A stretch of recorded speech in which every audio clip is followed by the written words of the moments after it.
In Iran, Masoud Pezeshkian has been sworn in before parliament as the Islamic Republic's 9th president. Pezeshkian won a snap election earlier this month, that after his predecessor, Ibrahim Raisi, died in a helicopter crash back in May. His inauguration comes amid growing tensions in the region. The 69-year-old met with leaders of the Palestinian Islamic Jihad group and Lebanon's Hezbollah in the lead-up to the ceremony. Now, Pezeshkian is regarded as a reformist in Iran, with one of the most stark indications being his desire to forge better ties with the West. And during his swearing-in ceremony, he promised again to pursue a constructive and efficient foreign policy, as he called it. Now, aside from that, he vowed during his campaign to try and revive the 2015 nuclear deal with world powers, which collapsed in 2018 after the United States unilaterally withdrew from that agreement. He's also previously criticized the enforcement of Iran's mandatory hijab laws, which require women to cover their head and neck in public, and he has pledged to involve more ethnic minorities in his government. Middle East expert Daniel Gerlach joins me now. Daniel, let's start with the basics. Who is Masoud Pezeshkian? Pezeshkian is an interesting figure, not a very prominent politician. He held a minor, let's say, ministerial position in the government of President Khatami in the early 2000s. He's a physician, a surgeon, not somebody who's hailing either from the, let's say, Revolutionary Guard, hardcore officer corps, neither somebody who hails from a clerical background.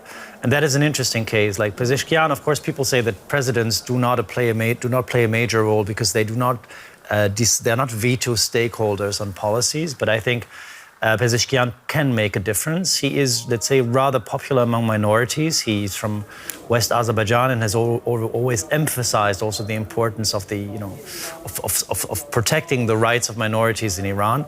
So some analysts say, and I think there is some truth in it, consider him a, let's say, face-saving solution for the regime of Khamenei. We'll get to how the regime feels about him in a second, but first I want to look at him being billed as a reformist.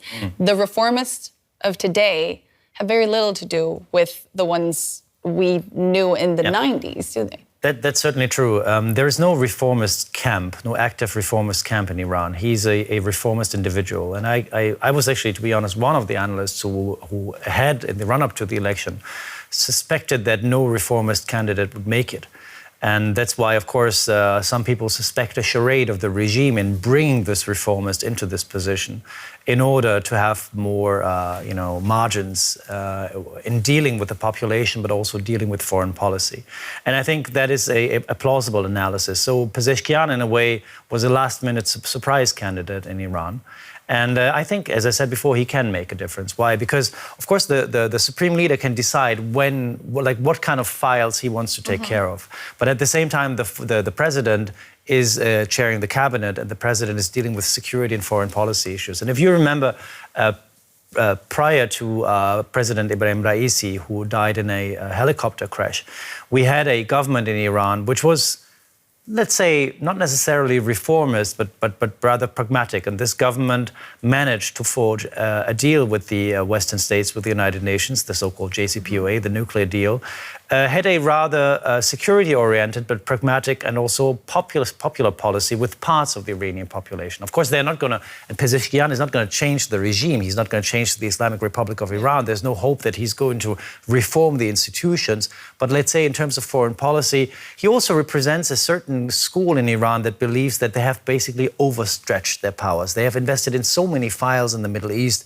They have entered so many conflict scenarios that it's time also kind of to calm down and to find some pragmatic arrangements with Western powers. And apparently, according to the latest news that I heard, Iranians and Americans are secretly negotiating about de-escalation in the region. Yeah.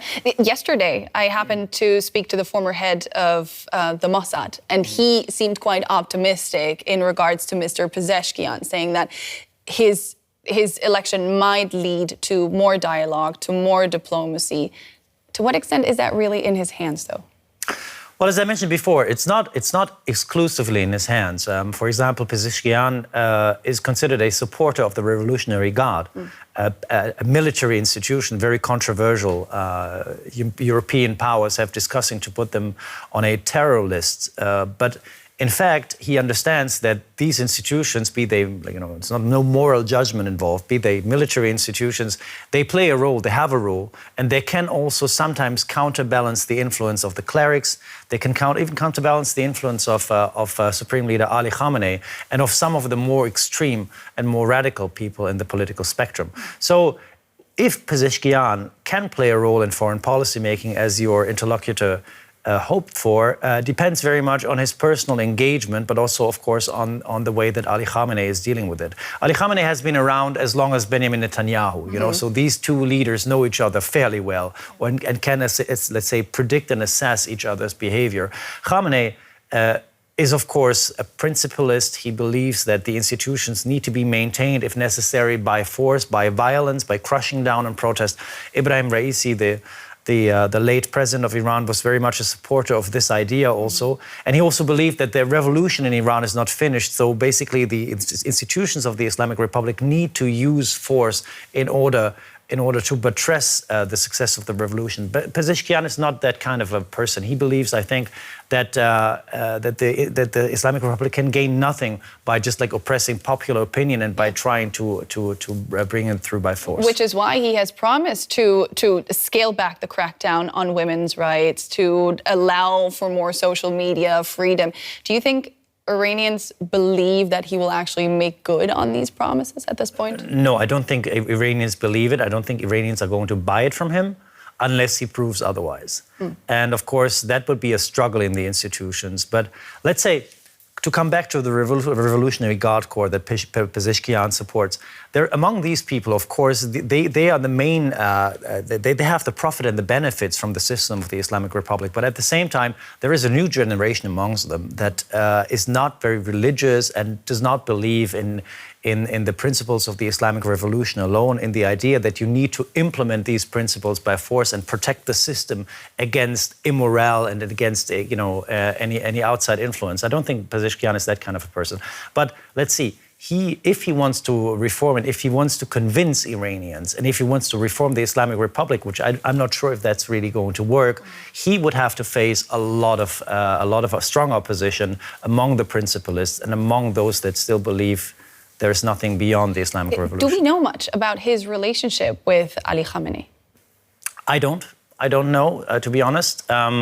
Well, Khamenei has been endorsing him, and there must have been some secret dealings. Of course, the fact that he's from West Azerbaijan province in Iran also may indicate that there are some networks, but I don't know anything about his personal relationship. And frankly, I haven't seen him appear for a long time before the election.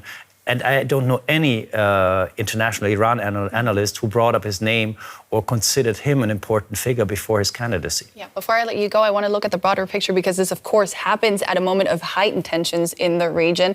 Israel just struck a target in Lebanon, in the outskirts of Beirut, in response to the Hezbollah attack on the Israeli-occupied Golan Heights.